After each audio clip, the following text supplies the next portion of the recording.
Assalamu alaikum. Good evening. Welcome to Urdu Bitcoin live transmission. Today's million-dollar question is when this downturn will end and when the Bitcoin will bounce back to its all-time high. Yes, I do have some answers for you, and I think you'll like what you hear and see in this video. So stay tuned. I will talk about that prediction. Um in English and Urdu later on. But then in Urdu section, we will do some more stuff like talk about some Cardano NFTs and some other recent projects that I've been talking about based on Cardano, how they are doing. We'll see where they're standing, what the other staking and the some other pools doing with that. So if you would like to see, you can stay and follow the visuals if you interested in that contents.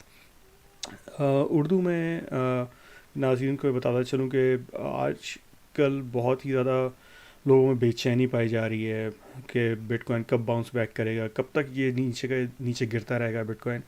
उसका हम जवाब तलाश करने की कोशिश करेंगे। आज की वीडियो में मैं कुछ आपको चीज़ें शो करूँगा जिससे हम ये प्रूफ करेंगे कि और एक जनरल कंसेंसस कायम करेंगे कि किस दिन जो है बिटकॉइन जो है अपना वापस बाउंस बैक कर सकता है आने वाले दिनों में, और उसके प्राइस टारगेट क्या हो सकते हैं वो सब हम चेक करेंगे इंग्लिश उर्दू दोनों में। पहले इंग्लिश में करेंगे, फिर बाद में हम उर्दू में जब अपनी ट्रांसमिशन कर रहे होंगे तो इस चीज़ को टच करते हुए फिर हम दूसरी चीज़ें भी देखेंगे उर्दू में, लाइक कार्डानो के एनएफटीज़ के बारे में बात करेंगे और उनके मुख्तलिफ जो रीसेंट प्रोजेक्ट्स जो मैं आपको इंट्रोड्यूस कराता है उनके बारे में बात करेंगे।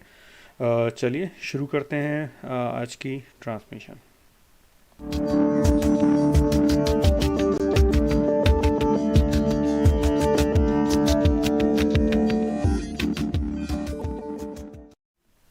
Alright, so as I explained in my introduction that this transmission is going to be in English and Urdu both, first in English and then we'll transfer our Urdu towards our Urdu audiences. And in English content, I'm going to discuss and show you where the Bitcoin is heading in near future and when is the day, what is the day that we are looking forward that Bitcoin will bounce back and why it is.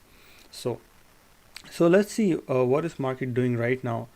Market is at the Bitcoin is at 35,400. It was below this morning, like $3,400,000 range. A little bit came back, and if we look at the charts, so right now we are trying to bounce back a little bit here. We can see the last 2 4-hour candles are in green. They are trying to come up, but the bad news is that the upper shadows of these two candles are very long, which means that the prices tried to go up, but then the bears are very strong and it pushed it down to these levels that it is. Some people have arguments that the histogram is changing on MACD, the color is changed on 4-hour chart, so it looks like that is trying to come back, and then the crossover will happen towards the green side. And then also the RSI is very low on 24, and it's been low for a long time. It haven't been this low for that much time in near past. If you look at, so it has been low below 30 for a long time. Our our new AI indicator that we are using nowadays, it is still in red. You can see that this is playing really nicely.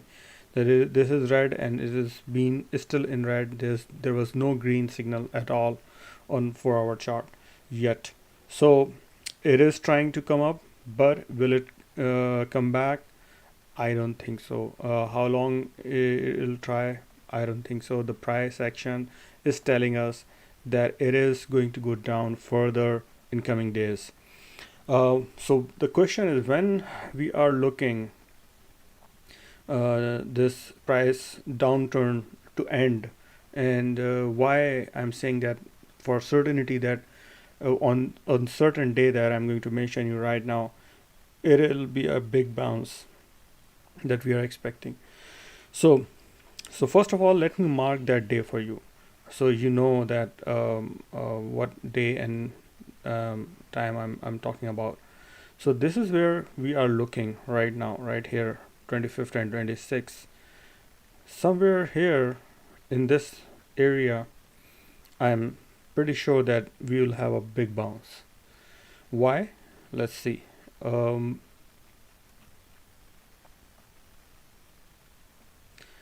okay, so all the technicals are indicating right now that Bitcoin should bounce back right away, like today or anytime soon, next hour or so. It may come up a little bit, but then again, it will be a fake out and it will go down again. And to the next level, it should go. And for that, I'll transfer it myself to daily chart. That it will go down further to cross again, to test again that $30,000 mark. And if we go down to $30,000 mark and bounce back right back up, then it will be the time that I can say that the bounce will happen.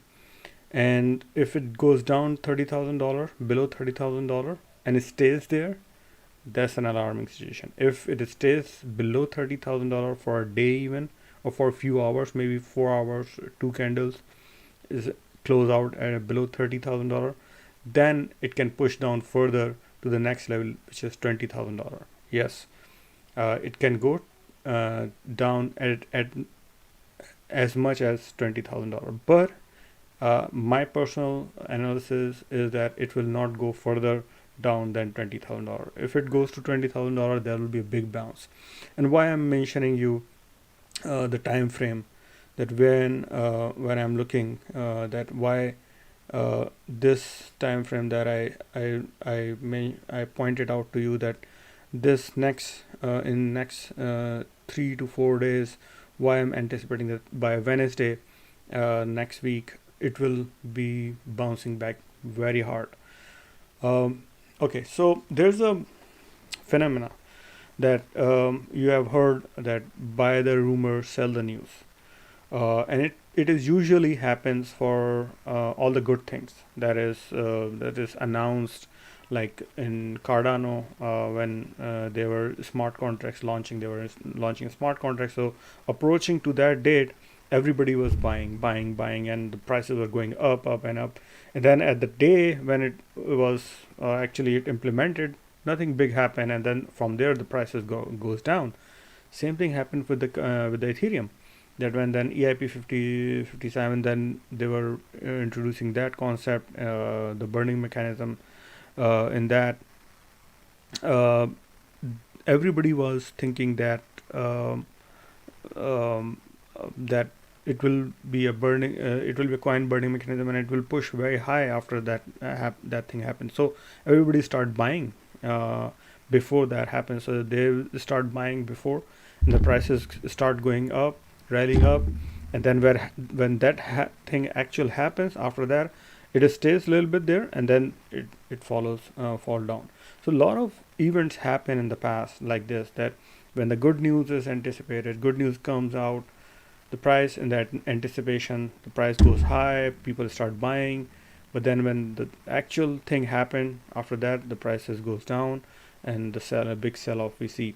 But here in this today's scenario, is opposite. Everybody, not just cryptocurrency or bitcoiners, everybody in the economy, in the investing world, is anticipating something bad from this. So that is the meeting, FOMC meeting, that is happening on 25th and 26th January. Um, Everybody is actually anticipating that something really bad coming out from this meeting. What is this meeting about? What they are going to discuss? This is Federal Open Market Committee meeting, where they are going to roll out their plans, their actual plans, that when they are going to increase the interest rate, when actually that happens, and some other stuff. So with all the bad news that has been coming out in last week or so regarding the economies, and the weaker economies that we are seeing, the unemployment ratios and everything. So people are thinking that the Feds might decide to coop up with inflation. They start raising the rates very hawkishly, very quickly.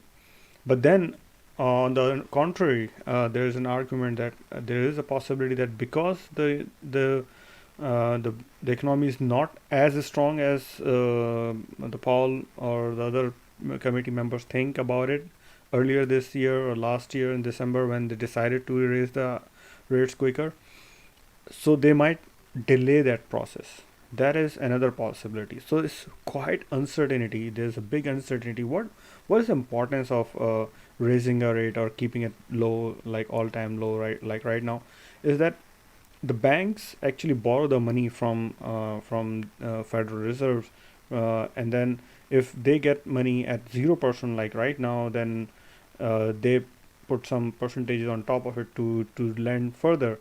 Um, but then if the money is expensive for them, if the interest rate is hiking by the federal government, then they will increase the rate further down, and then less and less people will be eligible to access that money. So if that will directly impact the economic activities. So the investors are worried about it.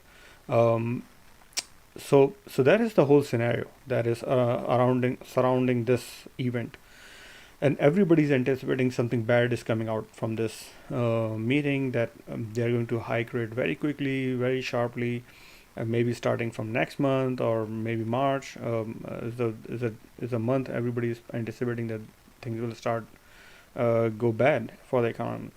So that is another thing, that so it's totally upon obviously the committee members that what they decide and what is their mindset is. But I can tell you this much: this is a midterm election year, and Democrats is already in the U.S. is already under a lot of bashing how they're handling the things.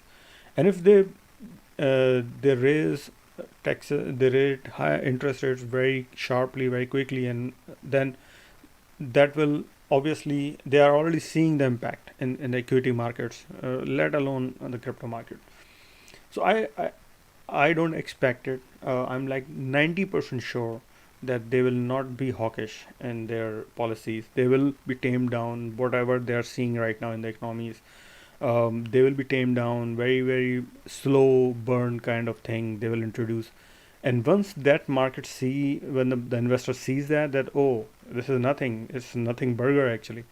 The rates are not hiking like right away, right now. Maybe we have 2 months, 3 months, or 6 months more before we'll see the actual rate hike.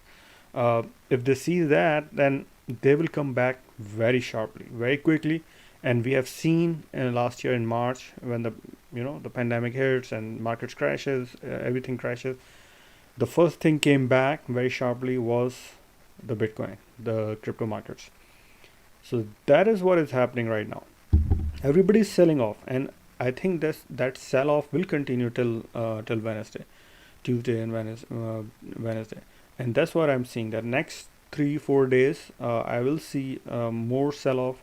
Prices will go down maybe to $30,000, lower than $30,000, maybe 29. We'll test again $29,000 for Bitcoin, and even it can go further down because we don't have much support. We don't have much volume between 20,000 and $30,000 range. This range.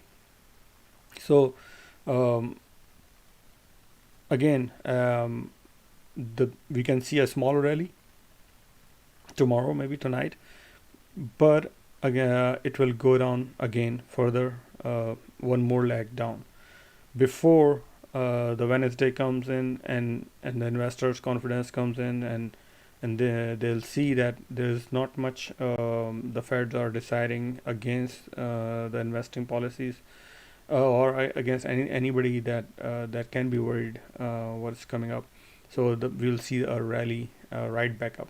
So it's a kind of, as I said, opposite than what we have been seen about buying the rumor and selling the news. So same thing, but it's opposite to that. That's what I see. I predict that I'm predicting it. But if I'm wrong on Wednesday, I'll come back and I'll say that I was wrong. Something else happened. Maybe tomorrow this really starts. I mean, that's good, right? If you're a hodler, you're an investor, that's good if the rally starts today. But unfortunately, what I see and what I read from the market is that the market will come back for sure, but it will take maybe 3-4 days more, that the confidence will come back and the people will see that nothing big is happening, and the market will rally back to its all-time high very soon, starting later next week. That's my prediction is. So remember, Wednesday 26th is the day that everybody keep an eye on it. Maybe whatever they decide will come later on Thursday, whenever it happens. Wednesday, Thursday, whenever, those are the days when things will be clear out. We'll see a big rally in the market. The investor will come back with a lot of money, and I also anticipating in March, April a big rally months, because of the various reasons that I discussed in my last video yesterday. Um, that's it for my English viewers. Now I will do the rest of the stream in Urdu. So तो जैसे कि मैंने English में बताया आप लोगों को, अगर आपने विजुअल्स फॉलो किए और न्यूज़ फॉलो की में आपने, कि नेक्स्ट वीक बुध के दिन, मंगल बुध को 25 और 26 तारीख को जो है ये FOMC की मीटिंग है, जिसमें वो ये डिसाइड करने जा रहे हैं कि इंटरेस्ट रेट जो है वो कितनी तेज़ी के साथ और कब कब बढ़ाए जाएँ। और इसको एंटिसिपेट कर रहे हैं लोग कि बहुत तेज़ी के साथ होगा, फ़ौरन हो जाएगा शायद, क्योंकि इन्फ्लेशन बहुत बढ़ गया, उसको कंट्रोल करना है फेड्स ने। तो शायद इस वजह से लोग जो हैं वो जल्दी अपना सारी इक्विटी मार्केट जो है सेल ऑफ की तरफ जा रही है, बेच रहे हैं अपने एसेट्स को और कैश आउट कर रहे हैं। तो एक तो ये चीज़ है। दूसरी चीज़ ये है कि लोग जो हैं इस चीज़ पे हमेशा से लोगों ने रिएक्ट करते हैं कि जब र्यूमर आ रही होती है तो उसको बाय द र्यूमर करते हैं, और जब एक्चुअली जब न्यूज़ आती है तो उसको सेल कर देते हैं। हमेशा होता है, हमने देखा है कार्डानो के स्मार्ट कॉन्ट्रैक्ट्स में देखा हमने, इथीरियम के EIP 51 में देखा हमने, जो भी बड़े इस तरह की न्यूज़ आती हैं, चीज़ें आती हैं, उसमें जो है वो शुरू में लोग उस इवेंट तक पहुंचते पहुंचते उसको काफ़ी चढ़ा देते हैं, उस चीज़ को बाय करना शुरू करते हैं, और फिर जब जैसे ही वो इवेंट गुजर जाता है ओके सेल ऑफ देखने में आता है। ये उसका उल्टा हो रहा है बिल्कुल, कि इस वक्त सेल ऑफ चल रहा है इस एंटिसिपेशन में, इस स्पेकुलेशन में कि बुध को जो है या जुमेरात को जिस वक्त भी उसकी प्रेस रिलीज़ आएगी इस कमेटी की, उसमें जो है बहुत ज़्यादा नेगेटिव इम्पैक्ट वाले आइटम्स होंगे, जो कि इन्वेस्टर्स बिल्कुल पसंद नहीं करेंगे उसको। तो इस वजह से ऑलरेडी लोग जो है सेल ऑफ कर रहे हैं दबा के। पूरी इक्विटी मार्केट बहुत बुरी तरीके से सेल ऑफ का शिकार है, और ये तो वीकेंड आ गया तो इसलिए अभी इक्विटी मार्केट रुक गई है, लेकिन क्रिप्टो मार्केट जो है वो उस चीज़ का नज़ारा पेश कर रही है कि हम मंडे को क्या देखेंगे इक्विटी मार्केट्स में। मुसलसल बिटकॉइन नीचे ही की तरफ आ रहा है, और यही मेरा एंटिसिपेशन है कि इस डेट पर जो है वो वापस बाउंस बैक करेगी मार्केट, जब इन्वेस्टर्स देखेंगे कि कोई इतनी कोई ख़ास बड़ी न्यूज़ नहीं है। उन्होंने जो है वो फेड्स जो हैं वो ये डिसाइड कर रहे हैं मे बी कि मार्च में या अप्रैल या उस तरह, और मज़ीद 6 महीने के बाद वो रेट बहुत ही कम ग्रेजुअली उसको बढ़ाएंगे, कम रेट। तो उस पर डायरेक्ट इम्पैक्ट फौरी इम्पैक्ट नहीं आएगा इन्वेस्टर्स को। तो वो जब ये देखेंगे तो फिर वापस इन्वेस्टर्स जो हैं फ़ौरन मार्केट्स के अंदर आएंगे, और बहुत बड़ी बाइंग शुरू होगी अगले हफ्ते आखिर में बुध जुमेरात को। तो ये वो दिन होगा जब मैं एंटिसिपेट कर रहा हूँ कि बिटकॉइन बहुत तेज़ी के साथ रैली करेगा, वापस मार्केट्स बाउंस बैक करेंगी। ऐसा होगा या नहीं होगा, नोबडी नोस, किसी को नहीं पता। मैंने सिर्फ जो एनालिसिस है आपके सामने, जो उसके पीछे लॉजिक है वो मैंने आपको बयान की। तो इस चीज़ को देखते हुए अगर मैं गलत हुआ और रैली कल से शुरू हो गई या परसों से ही शुरू हो गई, हमने फ़ौरन देखी, तो इससे अच्छी कोई बात हो नहीं सकती। लेकिन मेरा अपना ख्याल ये है कि अगर रैली अगर छोटी मोटी भी आती भी है तो वो एक फेक आउट होगा और दोबारा से फिर नीचे की तरफ गिरेगा। कहाँ तक जा सकता है बिटकॉइन? 29,000 30,000 तो इसकी पिछली रेंज है, जो ये यहाँ पर इसने अपने आप को वापस बाउंस बैक किया था। यहाँ पर आप देख सकते हैं कि 29,000 टच करने के बाद जो है ये वापस तेज़ी के साथ ऊपर आया है बहुत, और ऑल टाइम हाई पे गया है। तो ये एक तरह का, अगर आप ये भी देखें तो ये बड़ा ख़तरनाक हेड एंड शोल्डर भी बना रहा है। यहाँ पर ये एक शोल्डर है, ये एक हेड है इसका, और फिर ये शोल्डर भी बना रहा है। तो अगर ये हेड एंड शोल्डर जो है वो प्ले आउट कर जाता है यहाँ पर, तो इसका ये तो फिर नीचे $20,000 तक जाता है इसका टारगेट जो है। और अगर $20,000 तक जो है इजीली जा सकता है, क्योंकि $20,000 और $30,000 के दरमियान कोई बहुत ज़्यादा जो है वो सपोर्ट मौजूद नहीं है VPVR पे। तो इतनी ज़्यादा ट्रेडिंग नहीं हुई है $20,000-30,000 के दरमियान। तो ये बहुत स्पीड के साथ जो है $20,000 तक नीचे जा सकता है। अगर ऐसा होता है तो फिर मैं एंटिसिपेट करूँगा बहुत तेज़ी के साथ उसके बाद फ़ौरन ही बाउंस बैक होगा मार्केट्स में। लेकिन ऐसी सिचुएशंस के अंदर मेरा आपको मशवरा यही कि आप जो है वो इस वक्त सेल ऑफ ना करें अपने कोई भी इन्वेस्टमेंट को, बल्कि होल्ड करके रखें, ख़ासतौर पर अगर आप लॉस में हैं तो, क्योंकि मार्केट्स बाउंस बैक करेंगी eventually, definitely next as early as next week, जैसे कि एंटिसिपेटेड है। तो आपके जो भी लॉसेस हैं वो अनरियलाइज लॉसेस हैं, वो दोबारा गेंस में तब्दील हो जाएंगे।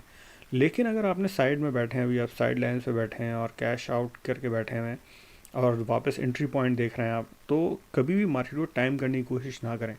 नो डाउट कि सब सेंटिमेंट्स यही कह रहे हैं कि अगले 2-4 दिन नीचे जाएगी मार्केट और जाएगी, लेकिन किसी को नहीं पता, हो सकता है कि मार्केट बहुत तेज़ी से ऊपर आ जाए, क्योंकि लो वॉल्यूम की वजह से इन्वेस्टर्स वेल्स फ़ायदा उठाएं उसका, बहुत तेज़ी के साथ प्राइसेस को इतना ऊपर ले जाएं एकदम से कि आपकी रेंज से बाहर हो जाए, आप मार्केट से बाहर हो जाए। फिर तो कभी भी मार्केट को टाइम करने की कोशिश ना करें कि यही बॉटम है या इससे नीचे बॉटम आ सकता है।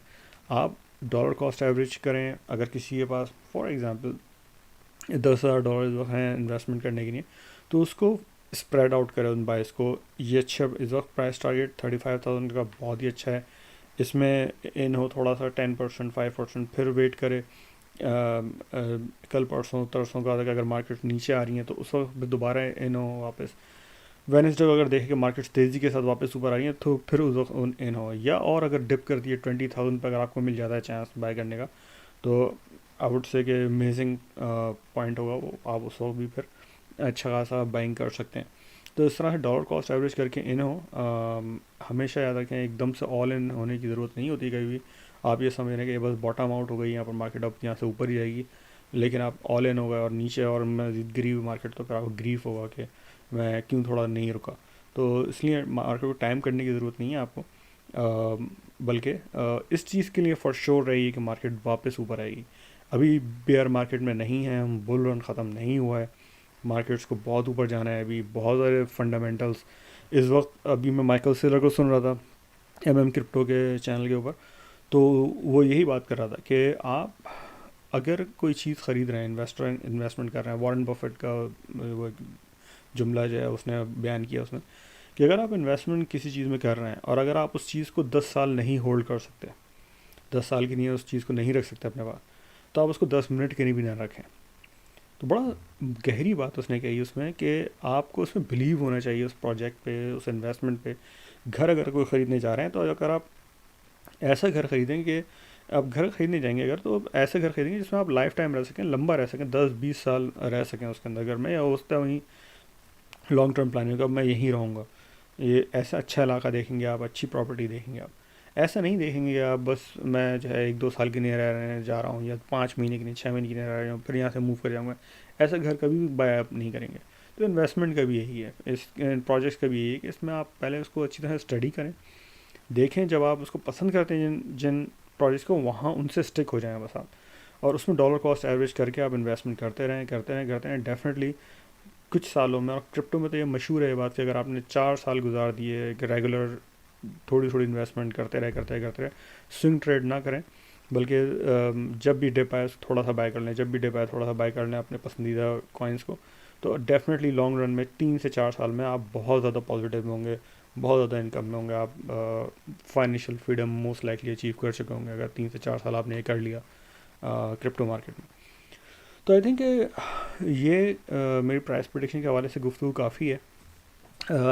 आपको अंदाज़ा होगा कि क्या एंटिसिपेट कर रहा हूँ मैं, ऑनेस्ट ओपिनियन है मेरा बिल्कुल एक तरह से। आप हम सब दोबारा देखेंगे बुध को वापस आके कि वैसे तो मैं रोज़ाना ही करता हूँ स्ट्रीम्स, लेकिन हम बुध को फिर देखेंगे कि जो मेरी प्रेडिक्शन थी बुध की जुमेरात की वो सही होती है कि नहीं होती। अगर मैं गलत हुआ तो आई एक्सेप्ट कि यस। लेकिन अभी तक मैंने देखा है कि जो लोग मुझे फॉलो कर रहे हैं शुरू से, कि मैं काफ़ी एक्यूरेटली, क्योंकि मैं मार्केट से अगेंस्ट जाता हूँ। इस वक्त सब लोग जो है बेरिश हुए हैं बहुत ज़्यादा कि बस डेड हो गया, बिटकॉइन नीचे जा रहा है। और ये मैंने कल की स्ट्रीम को अपना टाइटल भी ये रखा था कि बिटकॉइन जो है डेड हो गया और आप जो है रन कर रहे हैं हिल की तरफ। एक मजाकिया अंदाज में, एक सार्कास्टिक वे में मैंने वो टाइटल रखा था। असल में अगर आप वीडियो देखेंगे तो आपको पता चल जाएगा यही बातें हैं उसमें जो मैं भी कर रहा हूँ, कि मेरा अपना ओपिनियन यही है, मेरा मानना यही है कि बिटकॉइन जो है बहुत तेज़ी के साथ ऊपर आने वाला है। उसका एक्चुअली मैंने आपको डेट भी बता दी है और उसकी वजह भी बता दी है क्या है। अब आ जाते हैं हम कुछ रीसेंट प्रोजेक्ट्स की तरफ जिनके बारे में हम बात करते आए हैं, उनकी अंदर कुछ नई डेवलपमेंट्स हैं, तो हम क्विकली एक करके देखते हुए चले जाते हैं। अभी जैसे हम बात ही कर रहे हैं तो वापस बिटकॉइन नीचे की तरफ गिर रहा है, हालांकि अभी ऊपर आने की कोशिश कर रहा था लेकिन वापस नीचे जा रहा है। हम देख रहे हैं कि खैर, अ, तो उसमें एक तो प्रोजेक्ट हम फ्लिक्टो के बारे में बात करूँगा कि फ्लिक्टो हमने बाय किया था किक पर। और किक पर जब हमने फ्लिक्टो बाय किया था तो वो 4 महीने के लिए उसने उसको वेस्टेड पीरियड था, और अब उन्होंने मूव कर दिया है उसको लॉन्च पैड से अपने वेस्टेड जो 4 महीने का पीरियड था उसमें स्टेकिंग में। और उन्होंने जो उसकी जो परसेंटेज दी है हमें वो बहुत अच्छी दी है। आप देख सकते हैं कि 4 मंथ्स के लिए लॉक किया है इसको उन्होंने फ्लिक्टो के कॉइन्स को, और तकरीबन 70 मिलियन का जो है वो कॉइन्स का ये पूल है। और इसके अंदर उन्होंने 30% इंटरेस्ट रेट जो है वो APR दिया है, which is really good. 30% APR दिया है उन्होंने। तो इतना बड़ा उन्होंने जो है वो इसको एक अच्छी आपको होल्डिंग की जो है वो दी है। नो डाउट कि इसका प्राइस क्योंकि अभी किसी एक्सचेंज पे अवेलेबल नहीं है सिवाय एडेक्स के। एडेक्स का सेंट्रलाइज एक्सचेंज है, वहाँ अवेलेबल है सिर्फ ये वक्त IPO के बाद। और उसके बाद जब ये आया है अभी ये जनवरी 14 को, उसके बाद थोड़ा सा ऊपर गया है, फिर उसके बाद मार्केट्स नीचे आ गए, जाहिर सी बात है, तो ये भी नीचे आ गया है। और ये अभी होवर कर रहा है 0.004 या 0.005 के अराउंड। जब ये IPO में आया था तो 0.006 का आया था ये, तो उसके IPO से 0.001 जो है वो नीचे आ गया है। ऑल दो के आते के साथ ही काफ़ी ऊपर गया था, हम उसको बेच तो सकते नहीं थे, ऑब्वियसली वेस्टेड पीरियड में हम लोग हैं, अभी 4-5 महीने के लिए लॉक है ये कॉइन। तो ये भी एक अच्छी बात है कि वरना तो बहुत ही गिर जाता है प्राइस अगर यहाँ अगर सेलिंग हो जाती है इतनी 70 मिलियन कॉइन्स की। तो क्योंकि जिन्होंने 0.006 पे ख़रीदा था और 0.018 पे पहुँच गया था, तो ऑलमोस्ट जो है ये 3 टाइम्स हो चुका था उनके मनी। तो ये एक अच्छी और जो प्रोजेक्ट है इसके बारे में हम बात कर चुके हैं पहले भी, बहुत ज़बरदस्त प्रोजेक्ट है, बहुत आगे जाएगा और बहुत ही अमेजिंग प्रोजेक्ट है। मेरी जो फ्लिक्टो के बारे में जो वीडियोज़ उनको जाके चेक कीजिए, और उसके बारे में मैंने आपको क्या क्या बताया है इस प्रोजेक्ट के बारे में। तो ये इस प्रोजेक्ट का अभी अगर आपको ख़रीदना है तो इस IPO से भी कम प्राइस में अवेलेबल है। एडेक्स का एक्सचेंज है cex.adex.pro, ये इसका एक्सचेंज है, सेंट्रलाइज एक्सचेंज है जो सिर्फ कार्डानो के कॉइन्स में डील करता है, कार्डानो बेस कॉइन में डील करता है। ADA अवेलेबल है, एडेक्स का खुद अपना कॉइन अवेलेबल है। यहाँ पर C3 के बारे में हमने बात की हुई है, इनका जो है ऑरिकल है कार्डानो बेस्ड, ये अवेलेबल है। यहाँ पर आपको बड़े ज़बरदस्त कॉइन जो कहीं और नहीं मिलेंगे वो सारे कार्डानो बेस्ड, खास तौर पर डूएक्स अवेलेबल है, सारे फ्लिक्टो भी अवेलेबल है, फ्लिक का जो कॉइन है वो भी यहाँ अवेलेबल है। ये कहीं और किसी एक्सचेंज पे अवेलेबल नहीं है ये कॉइन्स, अगेन मैं आपको बताता चलूँ। और किक के खुद कॉइन अवेलेबल है। यहाँ पर मिल्क अवेलेबल हो गया है। यहाँ पर मिल्क हमने अभी इसका देखा है कि ये संडे स्वैप से भी पहले इन्होंने सक्सेसफुली लॉन्च कर दिया है ये डिसेंट्रलाइज एक्सचेंज, ये अवेलेबल है यहाँ पर। बहुत ही ये सारे प्राइसेस जो इसमें दिए हुए हैं बेसिकली कार्डानो में दिए हुए हैं, ये डॉलर्स में नहीं है प्राइसेस। तो ये अच्छे ज़बरदस्त कॉइन्स हैं जो कि आपको इनके अपने मीम कॉइन्स भी हैं। हॉस्की इनका मीम कॉइन है, बड़े ज़बरदस्त। इनकी जो पाविया का कॉइन तो कहीं अवेलेबल नहीं है। आपको पता है कि पाविया जो है वो मेटावर्स है कार्डानो बेस्ड, और उसकी लैंड इस वक्त जो है पाविया की मैं आपको अगर बताऊं तो उसकी लैंड की इस वक्त फ्लोर प्राइस जो है वो 899 कार्डानो है पाविया की। मैं इसको रिफ़्रेश कर लेते हैं, 900 हो गई, 900 फ्लोर प्राइस, 900 कार्डानो जो है इसकी पाविया की एक लैंड के पीस की जो है वो फ्लोर प्राइस है। और अगर आप ये ओन करते हैं ये लैंड यहाँ पर पाविया के अंदर, तो आपको पाविया के जो मैं इस पर अभी आता हूँ उसके ऊपर, पाविया की लैंड अगर आप ओन करते हैं अपने वॉलेट के अंदर, नामी वॉलेट के अंदर, तो आपको फिर जो है ये कॉइन जो है पाविया का जो कॉइन है ये आपको फिर वहाँ पर एयर ड्रॉप करते हैं वो खुद को। देयर इज़ नो वे कि आप इसको कहीं और से बाय कर सकें सिवाय इस एक्सचेंज के। ये जो एडेक्स का सेंट्रलाइज एक्सचेंज है, यहाँ पर आप पाविया को बाय कर सकते हैं, क्योंकि 12 सेंट का अवेलेबल है यहाँ पर एक सेंट। ये वो कॉइन होगा जो बेसिकली वहाँ मेटावर्स में यूज़ होगा। तो आप सोच सकते हैं कि जब जितनी स्पीड से उसकी वैल्यू उस लैंड की बढ़ रही है और वहाँ पर जो डेवलपमेंट्स हो रही हैं उसके हिसाब से अगर आप देखें तो ये बहुत ही इंपॉर्टेंट कॉइन है। आई थिंक सबके पास ये को होना चाहिए, और इसको ख़रीदने के लिए सिर्फ एक ही जगह है। मैं अपना कैमरा मूव करता हूँ आप ताकि इसका एड्रेस नोट कर लें। ये इसका एड्रेस है cex.adex.pro। ये सेंट्रलाइज एडेक्स का सेंट्रलाइज एक्सचेंज है, डिसेंट्रलाइज नहीं है, सेंट्रलाइज एक्सचेंज है। तो ये इंफॉर्मेशन आपको तक पहुंचा दी। पाविया को हम एक नज़र डाल लेते हैं पाविया के ऊपर कि ये है पाविया का जो लैंड है बेसिकली। आप देख रहे हैं कितना ऑलरेडी ऑक्यूपाइड हो चुका है ये लैंड, और कितने बड़े बड़े नाम जो हैं ऑलरेडी यहाँ पर उन्होंने अपने जो है, आपको अपना बैनर लगाने के लिए यहाँ पर ये जो बैनर्स लगे हुए नज़र आ रहे हैं आपको, कम से कम भी वो जो है 9 पार्सल्स चाहिए, 9 लैंड के पार्सल्स चाहिए। तो आप अपना जो है कॉइन यहाँ पर, अपना जो बैनर है वो यहाँ पर पोस्ट कर सकते हैं, अपनी प्रॉपर्टी का बैनर लगा सकते हैं यहाँ पर, अगर आपके पास जो है 9 लैंड के पार्सल्स हैं। और एक पार्सल जो है हमने देखा कि उसकी वैल्यू जो है 900 ADA है। तो इतनी एक्सपेंसिव लैंड हो गई ऑलरेडी इसकी। और बड़े बड़े यहाँ पर हम देखेंगे कि ये मुख्तलिफ इवन जो मुख्तलिफ प्रेसिडेंसी की नहीं है, मुख्तलिफ लोग जो हैं वो बैनर्स अपने लगा रहे हैं। बहुत सारे लोग जो हैं वो अपने जो क्रिप्टो इसके कार्डानो पंख लिए हैं उन्होंने वो लगा रहे हैं, वो पोस्ट कर रहे हैं अपने पहचान के तौर पे। बहुत सारे लोग जो हैं वो उन्होंने फॉर सेल पे भी लगा दिए हैं, प्राइसेस बढ़ा के पूरा सेट फॉर सेल करने के लिए लगाए हुए हैं उन्होंने। आप उनको डायरेक्ट यहाँ से जो है वो मैसेज भी करके उस पर बिड कर लगा सकते हैं।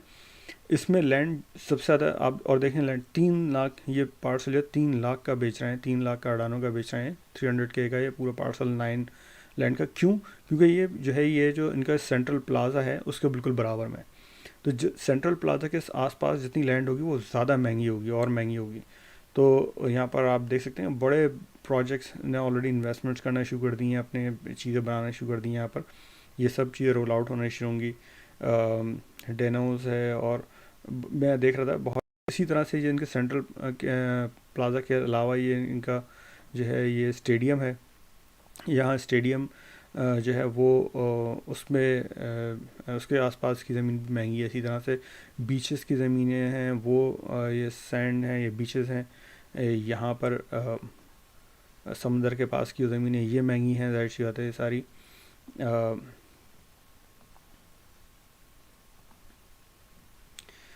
और इसी तरह से जो समंदर के पास की ज़मीनें महंगी हैं, और इसी तरह से जो माउंटेन एरियाज़ हैं, हिल एरियाज़ हैं, उनके पास की ज़मीनें भी और महंगी हैं। माउंटेन एरियाज़ हैं सारे ये, और इनके जो हैं इनकी ज़मीनें भी महंगी हैं।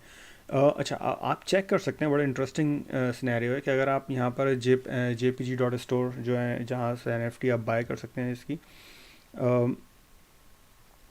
jpg.store से जहाँ NFT, तो यहाँ अगर आप फर्स्ट करें, आप ये देखना चाहते हैं कि लैंड है कहाँ उस पर ना, उस लैंड में, तो उसके इन्होंने कोऑर्डिनेट्स दिए हैं यहाँ पर। जैसे ये इससे कोऑर्डिनेट दिए हैं -147 -30, तो हम इसको यहाँ चेक कर सकते हैं। -147 यहाँ पर कोऑर्डिनेट्स डाल के -147 माइनस -30 -30, ये देखिए, ये आपको एग्जैक्ट उस लैंड पे ले जाएगा कि वो कौन सा पार्सल है, कहाँ पर है अवेलेबल।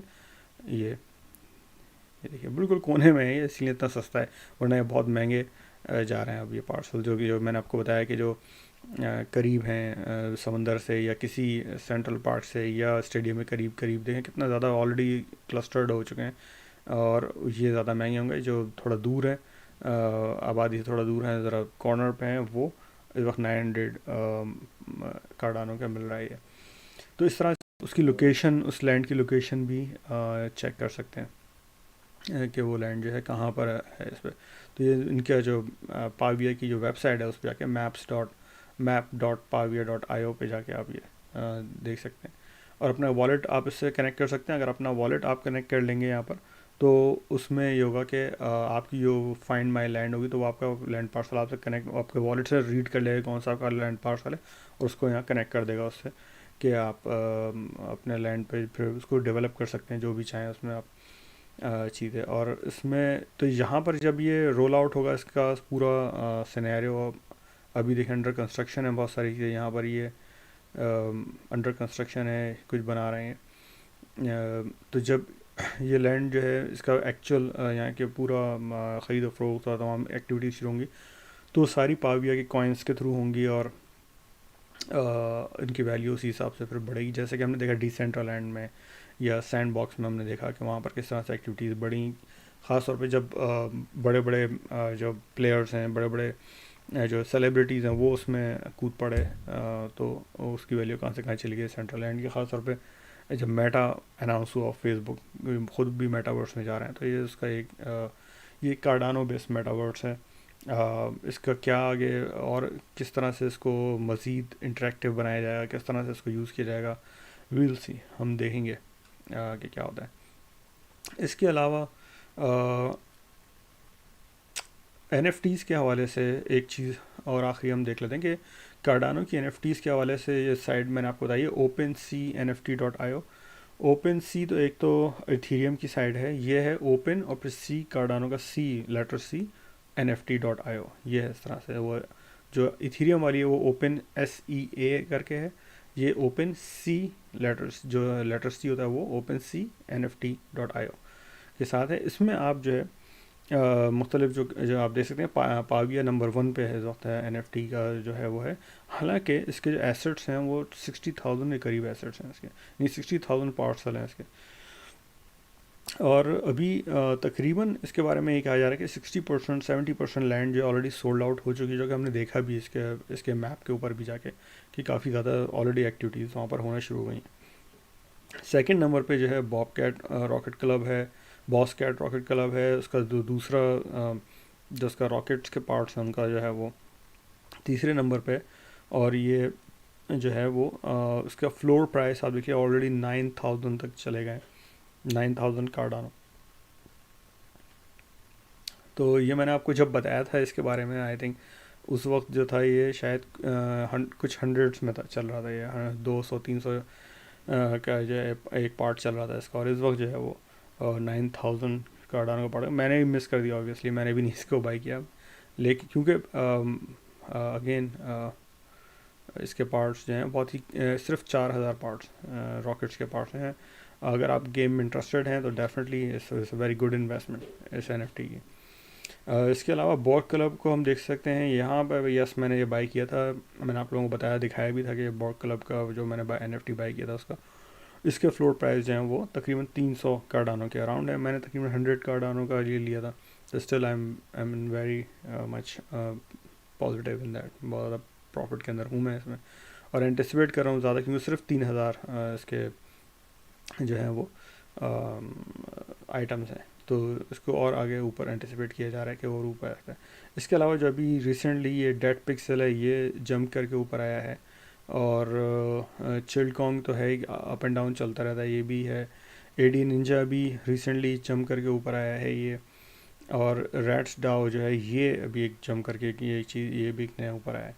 तो जो टॉप पोजीशन थी 3 4 5 जो थी, ये पाविया, बॉस कैट, और उसके बाद बोर्ड क्लब, और इनका जो वो है पंक्स जो है इनके ADA पंक्स, वो तो बहुत ही नीचे चले गए उनको, ये ADA पंक्स 40 नंबर पे चले गया, 40 नंबर पे चले गया, और 94 जो है इसका चला गया है फ्लोर प्राइस। तो ये बहुत ही ज़्यादा इस वक्त डाउन है। लेकिन ये कि इसके अंदर इस अगेन इनकी जो वैल्यू है वो ज़ाहिर है इसमें किस किस्म के जो सेलिब्रिटीज़ हैं वो इन्वॉल्व हैं उनसे बनती है। तो अभी तक कोई बड़ा सेलिब्रिटी कार्डानो के जो NFTs हैं उसके हवाले से सामने नहीं आया है। जैसे ही वो आएगा और जिन जिन प्रोजेक्ट्स में वो इन्वॉल्व हो गए होंगे सेलिब्रिटीज़, वो तेज़ी के साथ वो प्रोजेक्ट ऊपर आएंगे। तो आप जो समझते हैं कि जैसे कार्डानो प्रोजेक्ट में जितने ज़्यादा सारे प्रोजेक्ट्स डेवलप हो रहे हैं और सामने आ रहे हैं, तो ये इनकी वैल्यू और अभी भी इसके जो फ्लोर प्राइस हैं वो मैंने आपने देखे कि सिर्फ 2-3 ही प्रोजेक्ट्स हैं जिसके आउट ऑफ रीच कह सकता हूँ मैं, बहुत सारे लोगों के हवाले से आउट ऑफ रीच हो गए, लेकिन स्टिल बाकी जो जो प्राइसिंग है वो इतने ज़्यादा आउट ऑफ रीच नहीं है। You can still get into these projects, अभी भी आप इन प्रोजेक्ट्स के अंदर आ सकते हैं, और जैसे ही इनकी फिर वैल्यू बढ़ेगी तेज़ी के साथ ऊपर जाएंगे, मार्केट्स ऊपर आएंगी तो ये भी ऊपर आएंगे। लेकिन जो मैंने चीज़ देखी कि मार्केट्स गिरी हैं, सब कुछ हुआ, लेकिन इनके प्राइसेस पे अफेक्ट नहीं पड़ा है, तो ये बहुत ज़बरदस्त हैज है। अगर मेरा कार्डानो मैंने रखे हुए बैठा होता है 800, तो वो तो इस वक्त आपको पता है कि इस वक्त नीचे हो गए, काफ़ी डाउन हो गए उनके प्राइसेस। लेकिन अगर मैंने ये पाविया की लैंड खरीदी होती तो मेरे कार्डानो सेव हो जाते हैं इसमें। तो एक तरह से बड़ा ज़बरदस्त हैज है अगेंस्ट इस तरह के जो डिप्स आ रहे हैं उनके अगेंस्ट में। तो मैं ये भी देख रहा हूँ इसमें कि अच्छे प्रोजेक्ट्स में अगर इन्वेस्टमेंट है तो आप काफ़ी सेफ इन्वेस्टमेंट्स हैं आपकी, बहुत ज़्यादा वॉलेटिलिटी नहीं है इसमें प्राइसेस में जैसा ओरिजिनल कॉइन्स के अंदर है वॉलेटिलिटी। चलते चलते आखिरी दफ़ा नज़र मारते हैं कि मार्केट नीचे आ रही है दोबारा। जैसे मैंने कहा था, जो हमने शुरू की थी स्ट्रीम अपनी, तो मार्केट वापस ऊपर आने की कोशिश करी, तो मैंने तो कहा था कि एक फेक आउट हो सकता है, मार्केट नीचे जा सकती है दोबारा, और वही हो रहा है। 34,800 पे चला गया, आपके 35,400 डिश था जब हमने शुरू किया है अपनी लाइव स्ट्रीम, और मैंने आपको बताया था कि मार्केट जो है डिप कर सकती हैं दोबारा बिग टाइम। देखें 35, ये उस वक्त कई खुला हुआ पे 35,400 था। अब मैं इसको रिफ़्रेश करता हूँ, 35,400 से ये रिफ़्रेश हुए पेज जो है वो कहाँ जाता है, 35 पे आ गया है, ऑलमोस्ट नीचे आ गया है। तो $400-500 नीचे आ गया है बिटकॉइन। तो ये इस तरह से जो है चलता रहेगा, मार्केट थोड़ी डाउन रहेंगी अगले 3-4 दिन, और उसके बाद बुध जुमेरात से फिर बाउंस का तवक्को है। अगर आपको ये कंटेंट्स हेल्पफुल हैं, आपको मदद दे रहे हैं डे टू डे बेसिस पे, डेली बेसिस पे, मैं मुख्तलिफ रिसर्च करके आपके सामने जो है वो मुख्तलिफ प्रोजेक्ट्स लेके आता रहता हूँ, मनी मेकिंग अपॉर्चुनिटीज़ लेके आता रहता हूँ।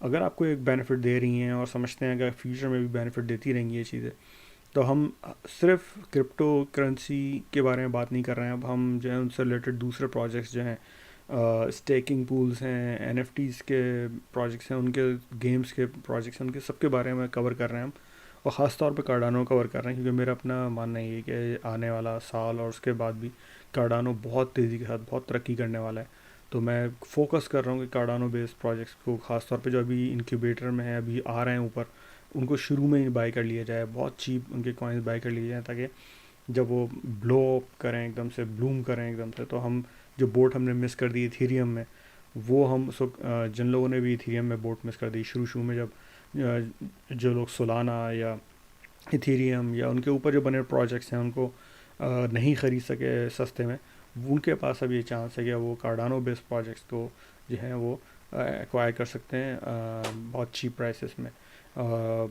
तो अगर आपको ये बेनिफिट कर रहे हैं कंटेंट्स और इसमें इंटरेस्टेड हैं आप आगे भी, सब्सक्राइब कीजिए मेरे चैनल को प्लीज़, लाइक कीजिए इन वीडियोस को, ज़्यादा से ज़्यादा लोगों में पहुंचाइए, ताकि जितना लाइक करेंगे उतना ज़्यादा आप इसको आगे शेयर करेंगे इन वीडियोस को, मुझे उतना ही आपसे जो है कि इंकरेजमेंट मिलेगी कि ज़्यादा से ज़्यादा मैं और क्वालिटी कंटेंट्स आपके लिए पेश कर सकूँ। बहुत सारे कंटेंट्स ऐसे होते हैं कि जो कि इंग्लिश में भी इतने ज़्यादा अभी अवेलेबल नहीं है, तो इसलिए मैं ये स्ट्रीम्स हैं मैं इंग्लिश उर्दू दोनों में करता हूँ। उर्दू में ज़्यादा एक्सटेंसिव करता हूँ, ज़्यादा चीज़ें बताता हूँ बनस्बत इंग्लिश के, लेकिन इंग्लिश में फिर भी मैं कुछ बेसिस पे टच कर लेता हूँ, ताकि जो मेरे ऑडियंस यहाँ पर, मेरे दोस्त यहाँ पर जो सिर्फ इंग्लिश समझते हैं US में, वो भी उससे मुस्तफ़ीद हो सकें, और उन्होंने मेरे चैनल को सब्सक्राइब किया हुआ है तो उनको भी फ़ायदा हो सके उससे। तो आई होप कि आप लोग मुझे इनकरेज करेंगे, मेरा साथ देंगे इस जर्नी में, इस फाइनेंशियल फ्रीडम में हम सब साथ हैं, और इंशाल्लाह काफ़ी आगे हम सब साथ बेनिफिट उठाएंगे इससे। कल तक की वीडियो के लिए फिर इजाज़त दीजिए, कल मुलाकात होगी फिर। खुदा हाफिज़।